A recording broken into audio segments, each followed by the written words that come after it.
Good evening. I'm Tim Langford with the League of Women Voters. We welcome you to this evening with conversations with the candidates right here on Houston Media Source Television. On this broadcast, we have 9 of the mayoral candidates, and we're going to ask them some questions and learn a little bit more about them and their position on issues affecting the city of Houston. Our next one up is Derrick Broze. Did I pronounce that correctly? Yep. Wonderful. All right. Tell us a little bit about yourself and why you believe you should be the next mayor of Houston. So my name is Derrick Broze. I'm 34 years old. I am also a lifelong Houstonian. I've been here for my entire life working in the community. As young as I could, started getting involved in my community here around Houston, and for the last 10, 12 years I've been involved in activism and journalism, and spent the last 9 years specifically confronting city council officials, confronting the current mayor and the former mayor, as well as the current police chief and the former police chief, about issues that they don't want the public to know about. And many of these issues are now platforms, are part of the campaign that I'm running.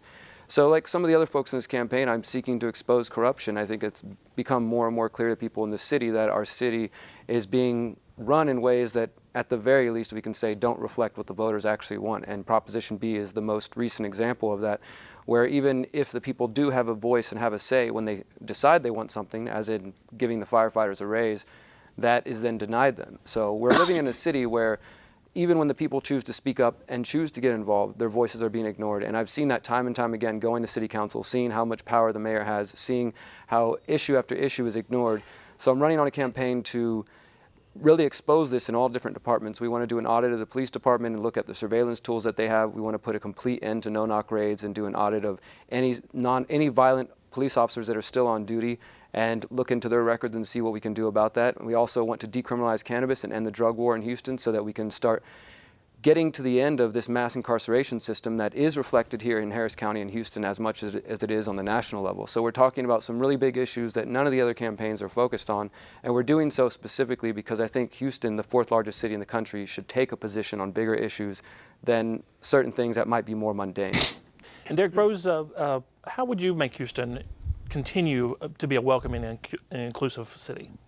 So first off, my campaign, one of the main platforms that we're running on that right off the bat is important to me is celebrating, standing in defense of, and support of civil liberties and individual rights for all people across the board, regardless of age, gender, religion, sexual orientation, all these sort of divisions that people fall into, because to me it's Houstonians across the board, right?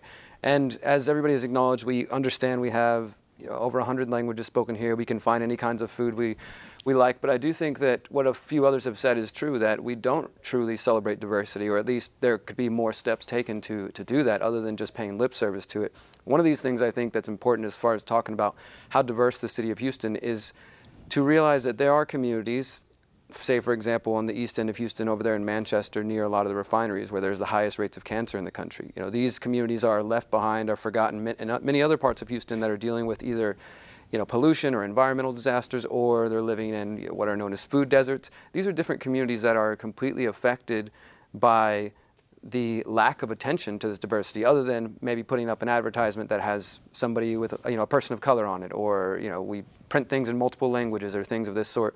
But how many people in the city and the current administration are actually making an effort to engage with those communities? Even, for example, just through the way this election is being run. If we have so many people who speak Vietnamese and speak Urdu and speak Hindi and other languages, that I don't see much of an effort for the city actually engaging and reaching out to those communities. And that's probably one of the reasons we have such a low voter turnout, is because we have this diversity, but it's only being spoken to a certain English-speaking audience. So I think there's a lot of ways that we could step up. And again, I stand in defense and will continue to stand in defense of civil liberties and free speech for all Houstonians, regardless of any other thing that separates us or divides us. Derrick Broze, flooding and keeping Houston safe in other disasters and emergencies. What are your plans? So the flooding obviously is a huge issue here in Houston. With my campaign, the way that we're trying to take on these traditional issues is, again, with a creative approach and an eye to trying to take on multiple problems at once. And in this case, it would be that in addition to the solutions that I think are good that have been mentioned, cleaning out the inlets and the drainage problems that we have, because we have flooding not only from the street level, but we also have flooding from the bayou. So in addition to those more traditional things that I think we can all agree are necessary, we're also putting forward a proposal which is on our website, derrickbroze.com, called Hemp Houston, where now that Texas has legalized industrial hemp for farming and production, which is non-psychoactive cannabis plant that can be used for rope for all kinds of fiber as well as energy and fuel, but it grows very quickly and efficiently. And I've worked with the Buffalo Bayou Partnership during this campaign and talked to them about the erosion along the bayou and why that causes flooding. We can't get plants to grow quick enough. Something like hemp can grow extremely fast. We can help Houston create a brand new industry around planting hemp throughout the bayou and throughout the city, which could help with drinking some of the water, bringing that in, and also reduce erosion. Okay.